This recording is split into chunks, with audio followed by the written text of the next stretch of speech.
ရတဲ့ပုံမှန်နေလေးတနေ့မှာမိစုဝတယောက်အေယာကနှိုးလာပါတယ်။အဖွားတို့နဲ့အတူမနှက်စာစားနေတော့အဖွားကဒီနေ့တော့ပုံမှန်ပါပဲလားလို့ထူးထူးဆန်းဆန်းပြောပါတယ်။ညီမလေးကလည်းမနေ့ကတော့အယူလိုပဲလို့မိစုဝကိုပြောပြန်ပါတယ်။မိစုဝကတော့သူတို့ဘာပြောချင်တာလဲနားမလဲပဲထုံးစံအတိုင်း TV ကိုပဲဖွင့်ကြည့်လိုက်ပါတယ်။သတင်းတိုင်းမှာကျဲတကူတစ်ခုကဘာနဲ့အနီးဆုံးကနေဖြတ်သွားမှာမို့အရန်လာတဲ့အာကာသရှုပ်ခဲတစ်ခုကိုကဘာနေရာအနှံ့ကနေမြင်ရမယ့်အကြောင်းတွေဘလူးပြန်နေပါတယ်။ဒီဖြစ်ရဟာ2200မှတစ်ချိန်ကြုံရတာဖြစ်ပြီးလူတွေကတော့ကျဲတကွန်ကြွေတယ်လို့အလွယ်ခေါ်ကြပါတယ်။ကျောင်းသွားဖို့အတွက်သပင်ကိုကျစ်ဆံပြီးတေချာကြည့်ပြီးကိုယ်တိုင်ထိုးထားတဲ့ကြိုးအနီလေးနဲ့ကောင်းစီလိုက်ပါတယ်။တငယ်ချင်းတက်ရှိကဒီနေ့တော့မနေ့ကလို့သပင်တွေရှုပ်ပွားမနေတော့ပါလားလို့ပြောပြန်ပါတယ်။မိုးလင်းတဲ့ကလူတိုင်းပြောနေတဲ့မနေ့ကဆိုတာကိုနားမလည်လို့မေးဖို့လုပ်နေတော့မြို့တော်ဖြစ်ဖို့မဲဆွဲနေတဲ့သူ့အဖေကိုမြင်လိုက်တော့မိစုကရှက်လို့ကုတ်ကုတ်လေးနဲ့အမြန်ဖြတ်သွားပါတယ်။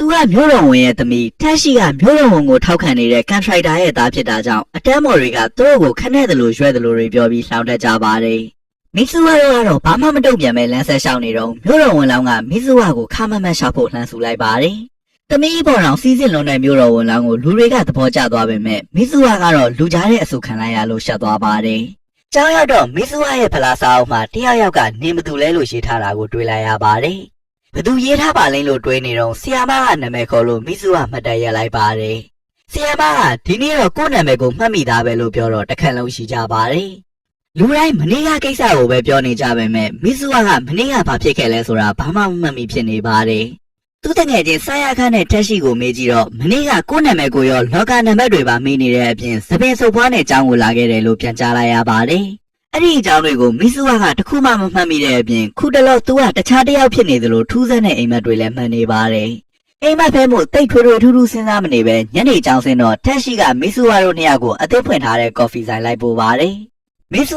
တို့မျိုးလေးကယထာဆိုလဲ2နာရီမှတစည်းလာစတိုးဆိုင်က9နာရီဆိုပိတ်စားအုပ်ဆိုင်မရှိသွားစရာဝန်မရှိအလုပ်ကိုင်ရှားနဲ့ပြင်းစရာကောင်းလွန်တဲ့မျိုးဖြစ်ပါတယ်။အဲဒါကြောင့်ကော်ဖီဆိုင်အသစ်ဖွင့်တာကိုဝမ်းသာလိုက်ပေမဲ့ထိုင်တောက်ရတဲ့ဆိုင်မဟုတ်ပဲအကျွေးသေးထည့်ပြီးဝယ်ရတဲ့ဆက်ဖြစ်နေပါတယ်။မိစုကဒီလိုစုတ်ချလွန်တဲ့မျိုးမှထက်တိုကျိုမှာနေခြင်းတိုကျိုမှာပဲကြောင်းတက်ချင်ပါတယ်။ကျောင်းကပြန်ရောက်ရင်အဖွားနဲ့အတူချီရတာကသူ့ရဲ့နေ့စဉ်အလုပ်ဖြစ်ပါတယ်။အဖွားကရှေးတုန်းကသမိုင်းတွေနဲ့နတ်ဖျားတွေအကြောင်းကိုခဏခဏပြောတယ်လို့မိစုတို့ညီမလည်းနားရီဝါနေကြပါတယ်။သူတို့နှစ်ယောက်ကနတ်ဖျားတွေကိုပူဇော်ဖို့မိသားစုအမွေဖြစ်တဲ့စာကေးကိုကိုယ်တိုင်လုပ်ကြရပါတယ်။ဆန်ကိုဝါပြီးထွေးထုတ်ပလင်းသေးသေးလေးနဲ့အချင်းဖောက်လို့ရလာတဲ့ဆန်ရက်ကိုနှက်ကုန်းမှာဆက်သားကြပါတယ်။ဆန်ဝါပြီးထွေးဖို့အရေးတကူးကပြင်ဆင်ချက်သားပြီးလူရှိမှလုပ်ပြရလို့မိစုကရှက်လဲရှက်စိတ်လဲညင်နေပါတယ်။အဲဒါကြောင့်နောက်ဘဝသာရှိရင်တိုကျိုမှာနေတဲ့ကောင်ကျော်လေးအဖြစ်နဲ့ပဲပြန်မွေးဖွားပေးပါလို့အော်ပြီးဆူတောင်းနေပါတယ်။ညီမလေးကတော့တော်တော်ယူနေတဲ့သူ့အမကိုကြည့်ရင်တပ်ပြင်းချနေပါတယ်။နောက်နေ့မနက်မှာမိစုတယောက်ကရင်မောကပြုတ်ကျလို့နှိုးလာပါတယ်။ဒါပေမဲ့ခန္ဓာကိုယ်ကယောက်ျားလေးတယောက်ဖြစ်နေပြီးနေရာကလည်းသူ့အိမ်မဟုတ်တဲ့နေရာဖြစ်ပါတယ်။အတူနေတဲ့အခန်းပေါ်ကတာကီလို့ခေါ်တော့မှခန္ဓာကိုယ်ပိုင်ရှင်နာမည်ကိုသိပါတယ်။မိစုကခုလိုသူများခန္ဓာကိုယ်ထဲရောက်လာတာပထမဆုံးအကြိမ်မဟုတ်ပေမဲ့ဒါဟာအိမ်မက်လိုပဲထင်နေပါတယ်။သူရောက်နေတာတိုကျိုမှန်းသိတော့ဝမ်းသာသွားပါတယ်။ညတိုင်းဒီကြောင်တောင်အိမ်မက်ဖဲမှတ်နေလို့စိတ်ညစ်ပေမဲ့တိုကျိုမှာဆိုတော့ရေးလိုက်ငားလိုက်နေဖို့ဆုံးဖြတ်လိုက်ပါတယ်။ကျောင်းသွားရုံသွားချိန်ဆိုလူရှုပ်လွန်းလို့မျိုးပါမွားသေးတဲ့မိစုကနေ့လယ်မှကြောက်ရောက်သွားပါတယ်။တကယ်ချင်းကနေ့လယ်စာစားဖို့ခေါ်တော့သူမသိတဲ့ယောက်ျားလေး2ယောက်နဲ့နေ့လယ်စာအတူတူစားပါတယ်။ကျုံလေးထိုင်ပြီးမိန်းကလေးအတုံးတွေတုံးနေတဲ့တိုက်ကင်ကိုတကယ်ချင်းတွေကစားနေပါတယ်။ကျောင်းနေရမေးအခန်းမေးထမင်းမှုပါမေးလာလို့စိတ်ပြေလက်ပြကော်ဖီဆိုင်သွားဖို့ခေါ်ပါတယ်။တော့မှကော်ဖီဆိုင်မရှိလို့မျိုးကြီးပြကြီးရောက်မှကော်ဖီဆိုင်ထိုင်ရတဲ့မိစုဟာကတော်တော်ပြောနေပါတယ်။ဒါပေမဲ့တောင်းဝိုင်းစာကသူ့တရစာအသုံးစရိတ်လောက်ရှိလို့အံ့ဩသွားပါတယ်။ဘာပဲဖြစ်ဖြစ်အိမ်မက်ဖဲလေဆိုပြီးစားချင်တာအကုန်မှားစားပါတယ်။မှားသမျှကိုလည်းဖုန်းနဲ့တပုံရိုက်ပါတယ်။အလုပ်သွားချိန်ရောက်တော့လည်းအလုပ်နေရာမှာမေ့နေလို့တငယ်ချင်းတွေကိုမေးပြီးသွားရပါတယ်။တာကီရဲ့ဘွားကိုဘာမှမသိတဲ့မိစုကစပွဲတို့လို့ရင်အကုန်လွဲနေလို့စက်တိုက်အဆူခံနေရပါတယ်။တဝိုင်းကဟင်းမွေးတဲ့သွားကြထိုးတံပါလာတယ်ဆိုပြီးကွန်ပလိတ်တက်တော့မိစုကအီတလီစားတောက်ဆိုင်တွေမှာသွားကြထိုးတံမထားပါဘူးလို့ရိုးရိုးသားသားသွားပြောပါတယ်။ရည်ရွယ်ချက်ရှိရှိပြဿနာရှာတဲ့လူမျိုးပြဿနာပိုကြီးသွားတော့အလောက်ကစီနီယာမှာမိကီကပဲစပြီးစားသုံးသူကိုဝင်တောင်းမှပြီးသူတို့ဝိုင်းကိုအလကားပေးလိုက်ပါတယ်။အဲ့ဒါကိုတော့မကျင်တဲ့သေးတဲ့ကောင်တွေကမိကီရဲ့စကတ်ကိုဓာတ်နဲ့ခွဲသွားပါတယ်။မိစုကတွေ့တော့စကတ်ကိုချီထိုးလှလှလေးနဲ့ပြန်ချုပ်ပေးလိုက်ပါတယ်။တာကီကပုံမှန်ဆိုစိတ်ဆက်ပြီးချစ်ကန်ကန်ပေမဲ့အခုကျတော့လဲနူးနူးညံ့ညံ့နဲ့ကာဝယ်ပေးတတ်တာကြောင့်မိကီကျွေးသွားပါတယ်။မိစုကခမရတော့အိမ်မက်ဖြစ်နေတာတောင်မနေ့စူးစမ်းရုံကန်နေရလို့ပင်ပန်းနေပါတယ်။ အခါရောက်တော့တာကီရဲ့ဖုန်းကိုကြည့်ရင်နေတိုင်း diary ရေးထားတာတွေ့တော့စနစ်ကြတယ်လို့ချီးကျူးမိလိုက်ပါတယ်ဖုန်းနဲ့ရှောက်မွေကြည့်တော့မီကီပုံကိုတွေ့တာနဲ့တာကီကမီကီကို crush နေမှလည်းသိလိုက်ရပါတယ်အဲ့ဒါကြောင့်နေ့စဉ် diary မှာသူဒီနေ့လုပ်ခဲ့သမျှကိုရေးထားပေးလိုက်ပါတယ်မီကီကိုဘူရာယုတ်ထိလိုက်ဖို့ခဲ့ကြောင်းကိုပန်းရောင်နဲ့ရေးလိုက်ပါတယ်သူမဆုပ်စာအုပ်မှာမင်းဘသူလဲလို့ရေးထားတာကိုသတိရသွားတာကြောင့်လက်မှာမီဇူဝါဆိုတဲ့နာမည်ရေးခဲ့ပြီးအိယာဝင်သွားပါတယ်နောက်နေ့တာကီအိယာကနိုးလာတော့သူ့လက်မှာမီဇူဝါလို့ရေးထားလို့အံ့ဩနေတဲ့အပြင်ဖုန်းထဲမှာပါပန်းရောင် emoji နဲ့နှုတ်ရေးသွားလို့ပိုအံ့ဩနေပါတယ်ကျောင်းရောက်တော့တငယ်ချင်းတွေကကော်ဖီဆိုင်ခေါ်ပေမဲ့အလုပ်သွားရမှာမို့လို့ညင်လိုက်ပါတယ်တငယ်ချင်းတွေကဒီနေ့ရောအလုပ်ပမာလဲမှတ်မိလားလို့မေးတော့တာကီကဘာမှမသိပဲသူ့ဘာသာအလုပ်သွားပါတယ်အလုပ်ထဲကတငယ်ချင်းတွေကတာကီမနေ့ကစီနီယာမီကီကိုဘူရာထိလိုက်ဖို့ပေးလို့မကြေမနက်ဖြစ်နေကြပါတယ်တဆိုင်လုံးကမီကီကို crush နေကြတာကြောင့်တာကီသူတို့ထက်လမ်းပွင့်နေတာကိုမနာလို့ဖြစ်နေကြပါတယ်တာကီကတော့မနေ့ကသူဘာလုပ်ခဲ့လဲတော့မမှတ်မိဖြစ်နေပါတယ်တစ်ဖက်မှာလည်းမီဆူဝါတယောက်အိယာနိုးလာတော့သူ့လက်မှာမင်းဘသူလဲဘာလဲလို့ရေးထားတာမြင်လိုက်ရပါတယ်ကျောင်းသွားတော့လေတခါလုံးကမီဆူဝါကိုထူးဆန်းတယ်လို့ကြည်နေကြတာနဲ့ဘာလို့ကြည်နေတာလဲလို့စာရခကိုမေးကြည့်ပါတယ်မနေ့တော့ကမီဆူဝါရဲ့အကြောင်းကိုအခန်းထဲကလူတွေကအတင်းပြောကြပါတယ်အရင်လဲပြောနေကြပေမဲ့ပုံမှန်နဲ့မတူစိတ်ဆက်နေတဲ့မီဆူဝါကခုံတွေကိုကတ်ချပြီးတခန်းလုံးကိုမိုက်ကြီးခွဲသတိပေးလိုက်ပါတယ်အဲ့ဒါကြောင့်တခန်းလုံးကရှိန်ကျနေတာဖြစ်ပါတယ်မီဆူကလည်းအိမ်ကိုအသေးအတန်ပြန်သွားပြီးဒိုင်ယာရီစာအုပ်ကိုသွားကြည့်ပါတယ်။စာအုပ်ထဲမှာတာကီရေးသွားတဲ့စာတွေကိုတွေ့လိုက်ရတော့မှသူကအိမ်မက်မက်ခဲ့တာမဟုတ်ပဲတာကီနဲ့စိတ်ချင်းလဲသွားတယ်ဆိုတာသိလိုက်ရပါတယ်။သူတို့နှစ်ယောက်ကတရက်တန်ဒီနှစ်ရက်တန်ဒီတစ်ပတ်သုံးချိန်လောက်နေရာလဲသွားတတ်ပါတယ်။နှစ်ယောက်လုံးကတက်တူရွယ်သူတွေဖြစ်ပြီးလူချင်းလဲသွားတာကိုထိန်းချုပ်လို့မရမယ့်အတူတူတယောက်ကိုတယောက်ဆောင်ရှောက်ဖို့နဲ့မလုပ်ရမယ့်ကိစ္စတွေကိုစီကံတွေချမှတ်ဖို့ဆုံးဖြတ်လိုက်ပါတယ်။တာကီကမီဆူဝါကိုလည်းရောက်ရင်ကြကြရရပြုတ်မှုနေတာကြောင့်မီဆူဝါကသူ့ခန္ဓာကိုယ်ရဲ့ပြန်ရောက်တိုင်းတာကီကိုစိတ်တူနေရပါတယ်။သူကြတော့လေတာကီကိုရဲ့ရောက်တာနဲ့ကော်ဖီဆိုင်မဲ့သွားနေလို့တာကီကသူရှာထားတဲ့ပတ်စံတွေမဖြုံမှုပြောနေရပါတယ်။မီဆူဝါကတော့တာကီရဲ့အချိန်ပိုင်းလောက်ကိုသူ့လုပ်ပေးလို့ကိုရှာတာကိုသုံးတာဆိုပြီးထင်နိုင်ကျင်နေပါတယ်။အချင်းချင်းမကျေနပ်တာတွေများပေမဲ့မိန်းကလေးချင်းသားလေတဲ့မီဆူဝါကတာကီကိုရဲ့ရောက်တိုင်းမိကီကိုဖွင့်ချောင်းပေးပါတယ်။တာကီကမီကီနဲ့အခြေအနေတွေကောင်းနေသလိုမီဆူဝါကလည်းတာကီရဲ့ခက်ချမ်းချမ်းအပြုအမူတွေကြောင့်ဘဲနေမက sorry ပါကြီးကုန်ပါတယ်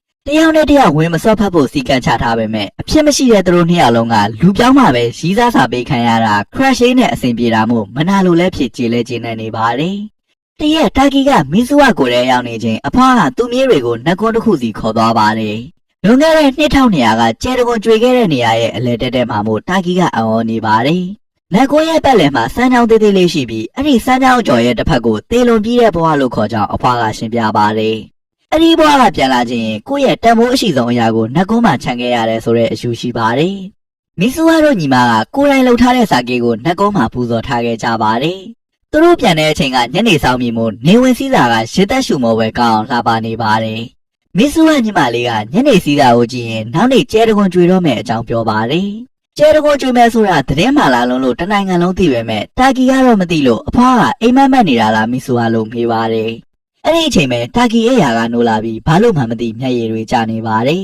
။မီဆူဝါကဒီနေ့မီကီနဲ့ထိလို့ရအောင်ဖန်တီးပေးသွားလို့တာကီလည်းချိန်ထားတဲ့နေရာကိုအသေးအတန်သွားပါတယ်။တစ်ဖက်မှာမီဆူဝါကလည်းအိယာကနိုးလာပြီးကြောင်းသွားဖို့ပြင်ဆင်နေပေမဲ့တာကီတို့ဒိတ်နေမှာကိုတွေးမိပြီးဝမ်းနေနေပါတယ်။မီကီကဒီနေ့မှထူးထူးခြားခြားပို့လာနေပေမဲ့တာကီကတော့ဒိတ်နေတဲ့မီကီစီမှာအာရုံမရှိပဲမီဆူဝါကိုပဲတွေးနေမိပါတယ်။မီကီကိုယ်တိုင်လည်းအရင်ကတာကီသူ့ကိုသဘောကျခဲ့ပေမဲ့ခုတော့သူ့စိတ်ထဲမှာတခြားတစ်ယောက်ရှိနေပြီဆိုတာသိလို့ဒီလောက်နဲ့ပဲကိုစီအိမ်ပြန်သွားကြပါတယ်။မီဆူဝါကတာကီရဲ့ဖုန်းထဲမှာချင်းတွေးရလို့ရမယ်စောင်းရရှောင်းရတွေမှတ်ပေးသွားတဲ့အပြင်ဒီညမှာကျဲတုံကိုကြွေပါမို့မလွတ်တမ်းကြည့်ဖို့လည်းမှာသွားပါတယ်။တာကီကစောင့်ကြည့်ပေမဲ့ကျဲတုံကမကြွေတဲ့အပြင်မီဆူဝါကိုတတိယလို့ဖုန်းဆက်ပေမဲ့တက်စေထားခြင်းမရှိလို့ပဲပြန်ပြောနေပြီးဆက်မရဖြစ်နေပါတယ်။တစ်ဖက်မှာတော့မီဆူဝါကတငယ်ချင်းတွေနဲ့အတူကျဲတုံကိုသွားကြည့်ဖို့ပြင်ဆင်နေပါတယ်။မီဆူဝါကအရင်လိုကျစ်ဆန်မီကိုချီချိုးအနေနဲ့မစီထားတော့ပဲစပင်အတူညှက်ထားပါတယ်။ဝမ်းနဲ့နေပုံလဲပေါ်တာကိုသူ့တငယ်ချင်းတွေသတိထားမိပါတယ်။ကျဲတကုံကမျက်စိပတားဖြစ်เสียလှနေပေမဲ့မီဆူဝါတို့မျိုးတက်တဲ့ကိုကြွေကြလာပါတယ်။အဲ့ဒီအချိန်အားစလို့မီဆူဝါနဲ့တာကီတို့ကနေရမလဲတော့ပါဘူး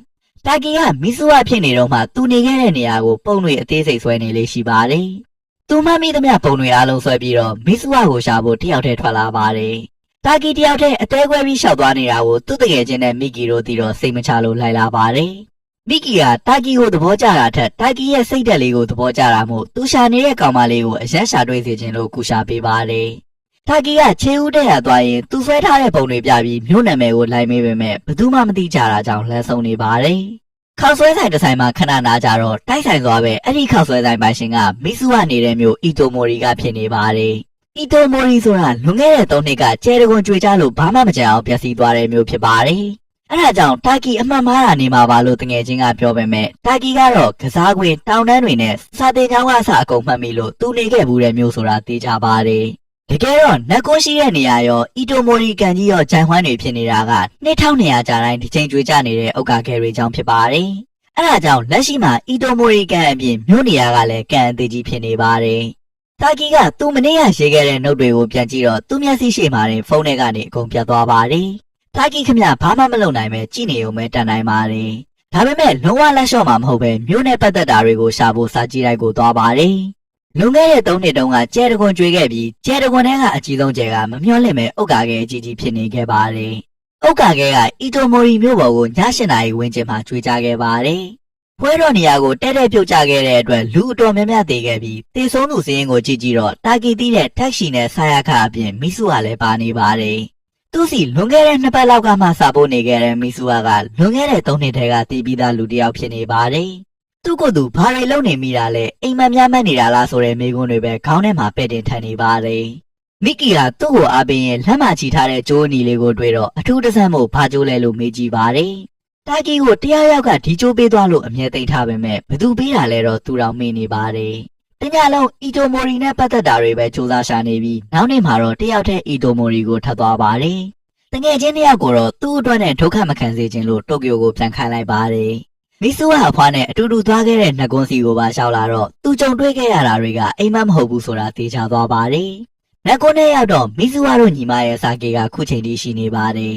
ဒီစာကေတွေကိုသူတို့ညီမရဲ့ကိုဘွားအဖြစ်ပူဇော်ထားတာဖြစ်ပါတယ်တာကီကသူ့ကိုအခွင့်အရေးထပ်ပေးဖို့နတ်ဖျားတွေစီဆူတောင်းပြီးစာကေကိုတောက်လိုက်တာနဲ့ချက်ချင်းဆိုသလိုပဲမီဆူကမွေးတဲ့အချိန်ကစလို့သူနဲ့နေရလဲတဲ့အချိန်တွေကိုပါမြင်လိုက်ရပါတယ်သူနဲ့မီကီထိတ်တဲ့နေ့မှာမီဆူကငိုနေတာကိုရောအဲ့နေ့မှာပဲမီဆူကသူ့ကိုတွေ့ချင်လို့တိုကျိုကိုလိုက်လာတာကိုရောတွေ့ပါတယ်တိုကျိုမှာဘာတွေကြုံခဲ့ရလဲမမြင်ရပါနဲ့ပြန်ရအောင်ချင်းပဲမီဆူကစပင်တွေကိုညှက်ပစ်ခဲ့ပါတယ်အဲ့ညမှာအုတ်ကာခဲကြွေကြလာတော့တာကီကထွက်ပြေးဖို့အသေးအတန်အော်ပြောနေမိပါတယ်အော်နေရင်းနဲ့ပဲတာကီကမီဆူကိုထဲမှာပြန်လို့လာပါတယ်လွန်ခဲ့တဲ့3နှစ်ကအုတ်ကာခဲကြွေမဲ့နေကိုပြန်ရောက်လာတာဖြစ်ပါတယ်ဒါကနတ်ဖျားတွေသူ့ကိုအခွင့်အရေးထပ်ပေးတာဖြစ်လို့မီဆူကိုထဲရောက်နေတဲ့တာကီကအားလုံးကိုကယ်ဖို့ကြိုးစားပါတယ်တငယ်ချင်းတယောက်ကိုဒီညကြွေမဲ့ကျဲတကွန်ကအုတ်ကာခဲဖြစ်ကြောင်းတစ်မျိုးလုံးသေတော့မှဖြစ်ကြောင်းပြောပါတယ်တငယ်ချင်းတွေကလည်းဟုတ်မဟုတ်အချက်ဆုံးတငယ်ချင်းစကားမို့မီဆူပြောတဲ့အတိုင်းတစ်မျိုးလုံးကိုကယ်နိုင်မှုအစီအစဉ်ဆွဲကြပါတယ်အုတ်ကာခဲကြွေကြမှုမှာလွတ်တဲ့နေရာကကျောင်းတစ်ခုပဲရှိလို့မြို့သူမြို့သားတွေအားလုံးကိုကျောင်းစီရွှေ့ရမှာဖြစ်ပါတယ်လိုက်အောင်ပြောနေရင်သူတို့ကိုအယူလို့ထင်တာပဲအဖက်တဲမှာမို့ညံနေညံတဲ့တွေထုတ်ရပါတယ်မြို့ရဲ့ဓာတ်အားပေးစနစ်ကိုဖောက်ခွဲပြီးတစ်မျိုးလုံးအန္တရာယ်ရှိတယ်လို့အရေးပေါ်သတိပေးချက်ထုတ်ပြန်မှုလုပ်ကြပါတယ်တက်ရှိကဖောက်ခွဲမှဖြစ်ပြီးမီဆူကတော့သူ့အဖေမျိုးတော်ဝန်ကိုသတိပေးချက်ထုတ်ပြန်ခိုင်းဖို့သွားပါတယ်ဆာယာကအားလုံးကိုဘေးကင်းရာရွှေ့ဖို့အတန်လွှင့်ပေးမှဖြစ်ပါတယ်သူတို့မျိုးဘေးမှာရှိတဲ့အီတိုမိုရီကန်ကြီးကလည်းလွန်ခဲ့တဲ့2200ကအုတ်ကာခဲကျွေးကြလို့ကန်ကြီးဖြစ်သွားတာဖြစ်ပါတယ်အဲ့ဒါကြောင့်ပဲဒီနေရာကိုအုတ်ကာခဲထပ်ပြုတ်ကြမှာပိုသေးချနေပါတယ်တာကီကမီဆူအနေနဲ့မျိုးတော်ဝန်ကိုတော့ပြောပေမဲ့မျိုးတော်ဝန်ကမယုံမဲ့မိန်းကလေးဆန်ဆန်မနေလို့သူ့သမီးကိုစူနေပါတယ်သူ့သမီးမဟုတ်တဲ့တာကီကတော့စိတ်တူပြီးမျိုးတော်ဝန်ကော်လန်ကိုဆွဲပြီးရှန်တွေ့ပါတယ်ပြီးတော့မှသူ့လောက်ရလွန်သွားပြီဆိုတာသတိဝင်လာလို့အာနာနာနဲ့ထွက်သွားပါတယ်သူညမနဲ့တွေ့တော့လဲမျိုးရဲကနေမြန်မြန်ထွက်ပြေးဖို့အယူလိုအသေးအတန်ပြောပြန်ပါတယ်သူညမကမင်းကတိုကျိုသွားပြီးစိတ်မမှန်တော့တာလားလို့ပြောလိုက်တော့တာကီတွေဝေသွားပါတယ်သူကမီဆူခန္ဓာကိုယ်ထဲမှာဆိုရင်မီဆူကလည်းသူ့ခန္ဓာကိုယ်ထဲရှောင်းနေမှာကိုတွေးမိသွားပါတယ်လက်ရှိမှာတာကီရဲ့ခန္ဓာကိုယ်ကနှက်ကွန်းထဲမှာမို့တာကီလည်းနှက်ကွန်းစီကိုအမြန်ပြေးပါတယ်သူထင်တယ်လို့ပဲမီဆူကနှက်ကွန်းထဲမှာတာကီဖြစ်နေနိုးလာပါတယ်တာကီကဘာလို့များသူ့မျိုးကိုရှောင်းနေတာလဲတွေးရင်ထွက်လာတော့အုတ်ကာခဲကြောင့်အီတိုမိုရီတစ်မျိုးလုံးပျက်စီးနေတာကိုမြင်လိုက်ရပါတယ